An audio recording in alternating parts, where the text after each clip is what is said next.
Love பண்றான், எல்லாம் okay சொல்றான், எங்கடா லவ் முடியுதுன்னு கேட்டா என்ன நினைச்சு இந்த டெட்டி பேரை கட்டி பிடிச்சுக்கோன்றான். அட பாவி, போயும் நீ எனக்கு நீ தாண்டி அம்மா. எப்படா அது அம்மாவாகும்? நீ அந்த பொண்ணை அம்மா ஆக்கணும்ன்ற பிளான்ல தான் இந்த டயலாக் சொல்றன்றது எனக்கு புரியுது.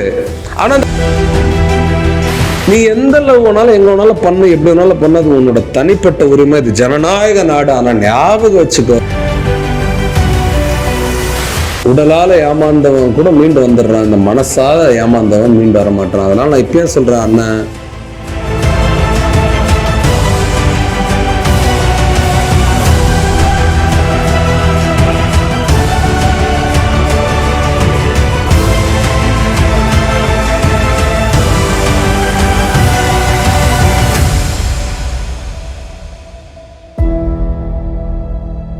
ஹாப்பி வேலண்டைன்ஸ் டே. காதல் வளர்த்தேன் நில்லுன்னில் நானும் வச்சு காதல் வளர்த்தேன். லவ்னாலே ஒரு பாட்டுக்குள்ள நம்ம போயிடுவோங்க. நான் மாதிரி ஒரு ஃபீலிங் தருவாங்க இந்த வேலண்டைன்ஸ் டே அன்னைக்கு. ஐயோ, முன்னாடிலாம் ஒரு காலத்துல எப்படி இருக்கும், சூப்பரா இருக்குங்க. இந்த டேக்காக எக்ஸ்பெக்ட் பண்ணி கிஃப்ட் பிளான் பண்ணி அதை எடுத்து வச்சு அந்த காதலிக்கு கொடுத்து அந்த காதலை ஓகே பண்ணி அந்த காதலோட அந்த பார்வை, அந்த ஒரு வாசம், அது ஒரு ஃபீலிங். அது உங்களுக்குலாம் என்னடா தெரியும் சக்தி நீங்க கேக்குறீங்க, எனக்கு புரியுது.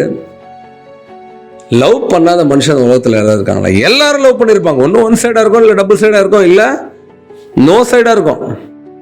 நோ சைடு என்னது, எந்த சைடு போறதுன்னே தெரியாத லவ் பண்ணிட்டு இருப்பானுங்க. அவ்வளவு லவ் இருக்கும். கேன்டீன்ல ஆரம்பிக்கும், தியேட்டர்ல நடக்கும், அப்படியே என்ன போயிடும். ஃபைனலா பாத்தீங்கன்னா அந்த பொண்ணோட கல்யாணம் நடந்துரும், இந்த பையனுக்கு கல்யாணம் நடந்துருக்கும், இல்ல இந்த பையனுக்கு கல்யாணம் நடந்திருக்கும், அந்த பொண்ணு சோகமா இருக்கும். இப்படிதான் இருக்கும். ஆனா இப்பெல்லாம் அப்படி இல்லை. லவ் பண்றான், எல்லாம் ஓகே சொல்றான், எங்கடா லவ் முடியுதுன்னு கேட்டா ரூம்ல முடியுது லவ். ஃபைனலா இதுதானடா உங்க லவ்? What is love? லவ்னா ஆனா இந்த அப்ளிகேஷன் ஒன்று இருக்குன்னா அதை டவுன்லோட் பண்ணி அதை ரூம் புக் பண்ணுறதான லவ் அது இல்லை. லவ்வுக்குலாம் மேலே இப்பெல்லாம் லவ் எப்படி போயிடுச்சு, வித்தியாசமா இருக்கு லவ். நீலகிரியில் ஒரு பையனை கைது பண்ணுறாங்க, காலேஜ் ஸ்டூடெண்ட்டு. என்னடா பண்ணுறேன்னு கேட்டால், நான் கஞ்சா விற்கிறேன். எதுக்கு விற்கிறடா? அது ஏன்னா கேட்குறேன். வேணாம் நான் விடுனா. சொல்லிட்டா பரவாயில்ல, எப்படி விற்கிற முதல்ல அதையாவது சொல்லு. அண்ணா நான் ஒரு 20,000 ரூபாய் கஞ்சா வாங்குவேண்ணா, அதை எடுத்து பொட்டலம் போட்டு ரேட்டு விற்று அதிகமாக லட்சக்கணக்கில் அதை விற்கிறேன்னா. எதுக்குடா அந்த லட்சக்கணக்கத்தில் விற்கிறேன்னு கேட்டால், ஒன்றும் இல்லைண்ணா, நான் ஒரு பொண்ணை லவ் பண்ணுறேன், அந்த பொண்ணை பைக்கில் கூப்பிட்டு ஊரை சுற்றணும், அது கேட்டதெல்லாம் வாங்கி தரணும், அதுக்காக தானே சொல்லிட்டு ரொம்ப இன்னசென்ட்டாக தான் இந்த ஆன்சரை பண்ணியிருக்கான். நிறைய பொண்ணுங்க யாராவது ஒருத்தர் ஓகேன்னு சொன்னோன்னே நீங்கள் போயிட்டீங்க அப்படின்னா அதுக்கு பின்னாடி விளைவுகள் இருக்கிறதும் நீங்கள் ஞாபகம் வச்சுக்கணுமா? இந்த வேலண்டைன்ஸ் டே அன்னைக்கு ரொம்ப ஜாக்கிரதையா இருங்க. யாரு கழுத்துல செயினை பறிச்சுட்டு அந்த காசுல போய் உனக்கு சாக்லேட் கேக்கும், உனக்கு கிஃப்டும், உனக்கு காஸ்ட்லியான ஹேண்ட்பேக் வாங்கி தர போறோம். அப்புறம் அந்த ஹேண்ட்பேக்ல கடைசியில உன் வாழ்க்கை தான் போயிட போகுது. ஹேண்ட்பேக்கோட சேர்ந்து யாராவது ஃப்ரீல குத்தான் எனக்கு, he gave me, you know what, my boyfriend presented me a nice bracelet, a nice handbag, a nice clothes அப்படின்னு சொல்லி கடைசியில you don't get into trouble in your life. நல்லா கேட்டதெல்லாம் வாங்கி தரேன் அப்படின்னா எங்கேயோ ஒரு இடத்துல உனக்கு ஆப்பு வைக்க போறாமா, ஞாபகம் வச்சுக்கோ. இன்னைக்கு எல்லாத்தையும் உனக்காக ஓகேன்னு சொல்றோம், நாளைக்கு ஒரு நாள் உனக்கு மொத்தமா ஆப்ப வைக்க போறான்னு ஞாபகம் வச்சுக்கோ. ஒரு லெவலுக்கு மேல ஒருத்தர் இழுப்புக்கெல்லாம் வரான் அப்படின்னா ஏதோ உனக்கு குழி இருக்குன்றது தெரிஞ்சுக்கோ. கொஞ்சம் சுய கௌரவத்தோட இருக்கிறவன், எனக்கு இப்படிதான் அப்படின்னு இருக்கிறவன நீ எவ்வளவு நம்பிடலாம். கொஞ்சம் கோவம் காட்டுறவன நம்பிடலாம். கொஞ்சம் அம்மான்னு சொல்றவன, அப்பா சொல்றவனு நம்பிடலாம். ஏமா நீதாமா எனக்கு எல்லாம் அப்படின்றான் பாரு, அவன்கிட்ட கொஞ்சம் ஜாகிரதையா இருந்துக்கும். ஆனா வேலண்டைன்ஸ் டேல விஷ் பண்ணணும்னு பார்த்தேன்னா அப்படி சாபம் வர்ற அப்படின்னு நீங்க கேட்கலாம். சாபம்லாம் உள்ள இவ்வளவு உங்களுக்கு தெரியல. லேட்டஸ்ட் ட்ரெண்ட் எப்படி போயிட்டு இருக்கு? ரோஸ் டே, அப்புறம் ப்ரப்போஸ் டே, சாக்லேட் டே. எதுக்கு சாக்லேட்? சுகரன் சாவறதுக்கா? அந்த நினைப்பு இருக்குல்ல, அந்த இனிப்போட ஆரம்பிக்கணும். ரோஸ் எல்லாம் பார்க்கணுமே. ஐயோ, கோயம்புத்தூர் காந்திபுரம் மார்க்கெட்டா இருக்கட்டும், இல்ல பெங்களூர் ஹைவேஸா இருக்கட்டும், இல்ல தாம்பரம் கோயம்பேடு மார்க்கெட்டா கூட இருக்கட்டும், வேலண்டைன்ஸ் டே அன்னைக்கு ஒரு ரோஜா பூடோல பயங்கர, முன்னாடி நாள் ஈவினிங்ல இருந்து பயங்கர ரேட் ஆயிடும். அடுத்தது ப்ரப்போஸ் பண்ணணும். ப்ரப்போஸ் எப்படி பண்ணணும்? எனக்கு ஒன்று ரொம்ப பிடிச்சிருக்குடி, ஐ லவ் யூ டி. இல்லைன்னா எப்படி சொல்லலாம்? பொண்ணுங்க எப்படி பண்ணணும் ப்ரப்போஸ்? நான் உனக்காக இருக்கேன்டா, நீ வேலைக்கு போவானாண்டா, நான் உன்னை சம்பாரிச்சு பார்த்துக்கிறேன்டா அப்படின்னு சொல்லு. ஏன்னா நான் இப்பயும் சொல்றேன், ஆண்களும் சரி பெண்களும் சரி சுயமரியாதையோட வாழணும்னா அவங்களோட வாழ்க்கையில என்ட்ரு ஆகணும்னு நான் நினைக்கிறேன். ஆமாவா இல்லையா? இந்த ப்ரப்போஸ் பண்ணும் போது பார்த்து ப்ரப்போஸ் பண்ண. எனக்கு நீ தாண்டி அம்மா. எப்படா அது அம்மாவாகும்? நீ அந்த பொண்ணை அம்மா ஆக்கணும்ன்ற பிளான்ல தான் இந்த டயலாக் சொல்றன்றது எனக்கு புரியுது.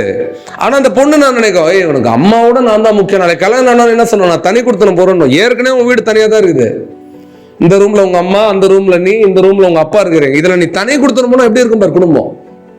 ரோஸ் டே, ப்ரப்போஸ் டே, அடுத்தது சாக்லேட் டே, எல்லாம் வெள்ளக்காரன் டே. இதெல்லாம் சாக்லேட் டேன்னு சொல்லிட்டு முடிச்சேன்னா கொஞ்ச நேரத்துல அவன் கடக்குறான் டே, இவங்க டே, அவன் டேன்னு சொல்லிட்டு சண்டை கிண்டை வந்துச்சுன்னு என்ன ஆகுது? யாரை நீ லவ் பண்ணு அவனுக்கே நீ செம்மையா குழி வெட்டுவேன். ஏன்னா அவனை பத்தி உனக்கு ஃபுல்லா தெரியும். அவனாடி அவன் ஒரு வேஸ்ட் பையன்டி, காலி பையன்டி. இந்த பையன் என்ன சொல்லுவான், அந்த பொண்ணு கேரக்டர் சரியில்லைம்மா அப்படின்வான்.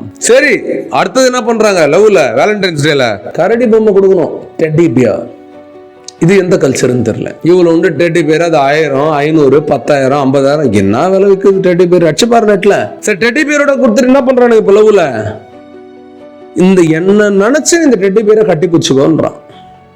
அடப்பாவி, போயும் நீ ஒரு கரடிக்கு ஈக்குவலடா. சொல்லும் போதெல்லாம் சிங்கம்ன்ற இதுன்ற ஒரு சிங்கம் வாங்கி கொடுத்தா கூட அந்த பொண்ணு கட்டி பிடிச்சா நம்ம வீட்டுக்கார சிங்கம் நினைக்கும். கரடி பொம்மை வாங்கி கொடுக்குற நீ. அதுக்கப்புறம் என்னடே? Promise day, promise. அம்மா சத்தியமா, ஆயா சத்தியமா, பாட்டி சத்தியமா, தாத்தா சத்தியமா, யாரு மேல வேணாலும் சத்தியம் போட்டுக்கிறம்மா, சத்தியமா நான் விட்டு எங்கேயும் போக மாட்டேம்மா. நம்பிக்கையே இல்லை யாருக்கும். ஏன்னா யாரை பார்த்தாலும் விட்டு ஓடுற மாதிரியே இருக்கானு. எப்படி? அதனாலதான் இந்த ப்ராமிஸ் டே தான் வந்திருக்கு. நம்பிக்கை இருந்துச்சுன்னா எதுக்கு ப்ராமிஸ் டே? சரி, ப்ராமிஸ் டேக்கு அப்புறம் என்ன வருது? இப்ப அடுத்தது முக்கியமான டே, ஹக் டே. நல்லா கட்டிப்பிடி. என்னாகுது? உடம்புக்குள்ள இருக்க ஹார்ட்டை முதல்ல ஒருங்கிணைச்சு பிடி. அதுதான் உறவு. வெறும் உடம்பு மட்டும் கட்டி பிடிச்சுன்னா இதையும் கட்டி பிடிக்கணும். உள்ள இருக்கிற உணர்வுகள், மனசு ஒருத்தர் புரிஞ்சு அது இருந்துச்சுன்னா காதல் எங்கேயோ போயிடும். அடுத்தது என்னது டே வந்துச்சு மாடர்ன் வேர்ல்டுல? கிஸ் டே, உம்மா டே. ஒரு பாட்டு வந்திருக்கு தெரியல, உம்மா உம்மம்மா உம்மா உம்மம்மா உம்மா உம்மம்மா உம்மா. நீ என்ன சக்தி உம்மாவுக்கு வேண்டாம். அது எப்பயோ சத்யராஜ் படம். அப்புறம் என்ன வந்துச்சு ஃபீலிங்ஸ், ஃபீலிங்ஸ் எங்கேயோ போயிடுச்சுட்டு நான் இருக்கு. ஆமா, இதெல்லாம் ஒன்றும் இல்லை. கிஸ்லாம் ஒரு மேட்ரா சக்தி. Yes, kiss day. கிஸ் பண்றாங்க. அதுக்கப்புறம் ஃபைனலா வேலண்டைன்ஸ் டே. நீ எந்த லவ் வேணாலும் எங்க வேணாலும் பண்ணு, எப்படி வேணாலும் பண்ணது உன்னோட தனிப்பட்ட உரிமை. இது ஜனநாயக நாடு. ஆனா ஞாபகம் வச்சுக்கோ, சாய்ஸஸ் ஹேவ் கான்சிக்வன்சஸ். உடலால ஏமாந்தவன் கூட மீண்டு வந்துடுறான், இந்த மனசால ஏமாந்தவன் மீண்டு வர மாட்டான். அதனால நான் இப்பயும் சொல்றேன், அண்ணன், நீ 100% இறங்கி உண்மையா போய் லவ் பண்ணாத. ஏன்னா ஆப்போசிட் சைட்ல உண்மை இல்லைன்னா, நீ மட்டும் உண்மையா இருந்து லவ் பண்ணனா நாளைக்கு ஹார்ட் பிரேக்கு. அந்த சைடு உனக்கு உண்மையா இருக்காங்களான்னு வெரிஃபை பண்ணிட்டு அதுக்கப்புறம் நீ இறங்குன்ற கோதா. ஃபுல்லா குதிச்சுட்டு அப்புறம் தத்தளிச்சு இது அதுன்னு கமெண்ட் அடிச்சேன்னா அண்ணன் காண்டாயிடுவேன். உண்மையா உன் மேல அக்கறையில சொல்றேன், உஷாராரு. கிஸ் டேல சில பேர்லாம் வாய்கையெல்லாம் கச்சிடுறானுங்க, உஷாராரு. அதனால இந்த வாய் வேற எந்த வாயோட டச் ஆகல அப்படின்ற நம்பிக்கை வந்துச்சுன்னா இந்த வாயை திருப்பி அந்த வாயில டச் பண்ணிக்க இஷ்டம். ஆனா ஊர்ல ஃபுல்லா இந்த வாய் யாருகிட்ட பழகுச்சுன்னே தெரியல, யாருகிட்ட பேசுச்சுன்னே தெரியல, யாருகிட்ட ப்ரப்போஸ் பண்ணுச்சுன்னு தெரியல. இந்த வாயை நம்பி நீ உன் வாழ்க்கை இழந்துடாத. நன்றி, வணக்கம்.